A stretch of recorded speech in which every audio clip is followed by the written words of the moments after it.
Boa noite, pessoal, tudo bem? Bom, essa é a primeira videoaula que eu estou gravando. Pode ser que não saia muito bem, tanto no caso de vídeo quanto de áudio, tá bom? Eu vou tentar trabalhar em cima da melhor maneira possível. Bom, esse material que vocês receberam, boa parte da sala deve ter já de aulas passadas, principalmente da última aula que eu enviei e-mail para a sala de vocês a respeito do material, mas eu estou enviando novamente, tá, para que todos possam acompanhar a aula de hoje. Bom, eu vou maximizar a tela aqui, tá? Esse material que vocês têm já foi trabalhado uma parte dele em aulas anteriores, a série estatísticas, tipos de tabelas, tá certo? Eu vou repassar novamente em alguns pontos para que a gente possa lembrar, ok? Qualquer dúvida, qualquer colocação depois pode dispor lá no chat online, para que a gente possa tirar dúvidas, esclarecer, tá certo? E de certa maneira para que a gente possa transcorrer bem a aula de hoje.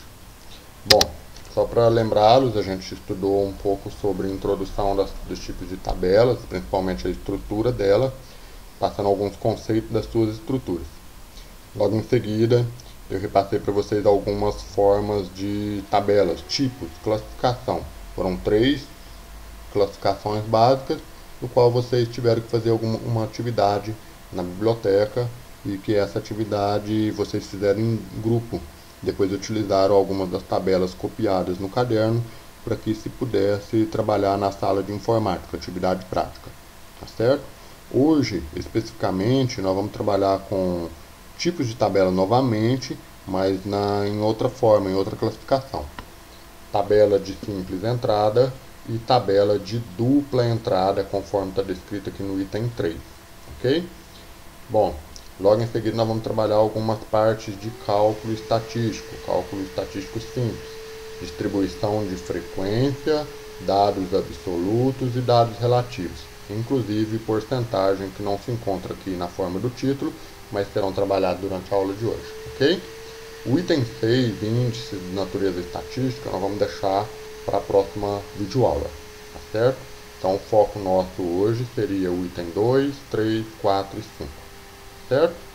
Bom, para revisar um pouquinho, a gente trabalhou nesse slide aqui uma descrição dos principais conceitos para estruturar a tabela: título, corpo, rodapé.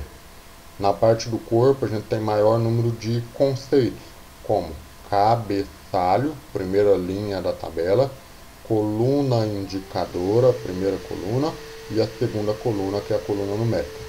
Cada espacinho dessa divisão entre coluna e linha, a gente chama de casa ou célula, ok? E cada linha na horizontal, conforme descrito aqui, são as linhas onde nós preenchemos com determinadas informações necessárias para organizar os dados coletados, tá certo? Vale lembrar também que como nós retiramos uma tabela de algum estudo já realizado, precisamos informar em seu rodapé a fonte dessa informação, ok? Bom, aqui nós temos a definição de alguns conceitos: corpo, cabeçalho, coluna indicadora, linhas, casa ou célula e título, que são primordiais para a estruturação de uma tabela. Em seguida, eu descrevi para vocês, alguns itens que são importantes para compor a estrutura da tabela, como o traço horizontal, o que é o significado dele, significado de 3 pontos, interrogação e uso de números na forma de decimal, certo? Bom, nas aulas anteriores também nós fizemos a classificação dessas tabelas, lembram? Da série histórica, geográfica e específica. Então dá uma olhadinha agora para a gente revisar. Série histórica, cronológica, temporal de marcha. Nós devemos olhar na primeira coluna, identificar o tempo. O tempo pode ser em anos, dias, meses, enfim, semanas, certo? Horas, tudo que indicar tempo será descrito como série histórica, cronológica, temporal de marcha. Já a segunda coluna, que é a coluna numérica, vai informar a quantidade do problema relacionado com o título, conforme está descrito. pode observar que a gente tem a fonte de onde foi retirada tal informação. Já a série geográfica, conforme vocês podem olhar na primeira coluna, são os estados, né? Os estados da região sul e da região sudeste. São Paulo, Minas Gerais e Espírito Santo, Rio Grande do Sul, Paraná e Santa Catarina, região sul. Aqui nós temos a quantidade relativa ao título e a fonte de onde foi tirada tal informação. Ok? Para finalizar a revisão, tá? Nós temos aqui as espécies de animais, conforme um título de trabalho do ano 2006 e a sua quantidade na coluna numérica. Bom, esses 3 exemplos de tabela, tá? Que eu vou voltar aqui novamente, dá para vocês perceberem que são compostas de 2 colunas. Mas a primeira coluna é aquela informação que especifica o tipo de tabela. E a segunda coluna é a quantidade. Tá certo? Bom, aqui também nós temos 2 colunas e na última classificação também 2 colunas. Por que eu estou apresentando isso? Porque essas 3 tabelas que foram apresentadas anteriormente, elas fazem parte de um grupo de tabelas chamada tabela de grupamento simples, tá? Ou tabela de simples entrada.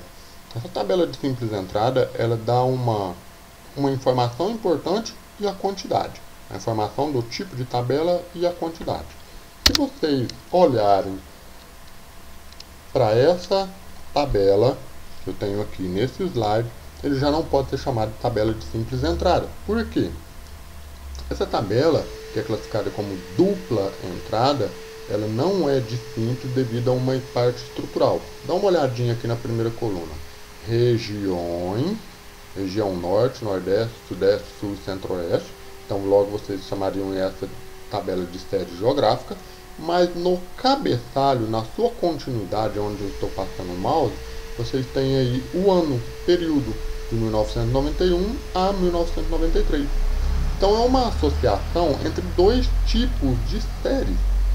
Série geográfica e série temporal, ou série histórica.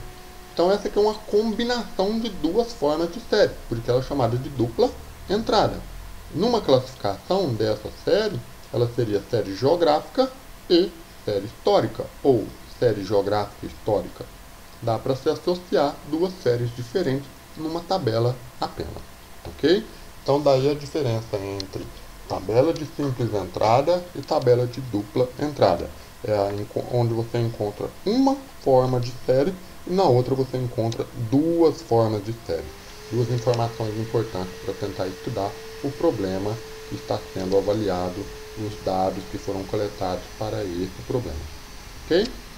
Bom, nesse momento a gente passa diretamente para uma parte de cálculo, tá certo?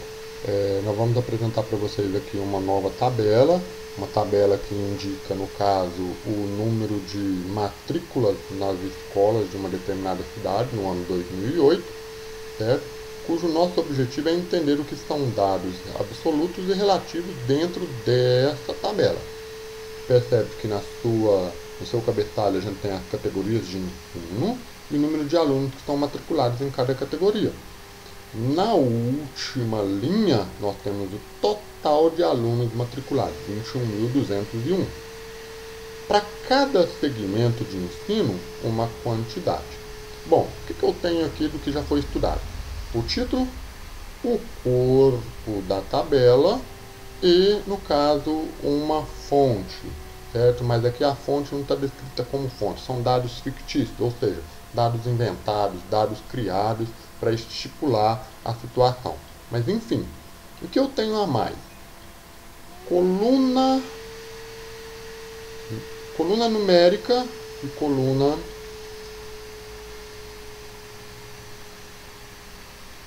Bom, a coluna numérica se encontra nesse ponto, certo? Indica a quantidade de alunos.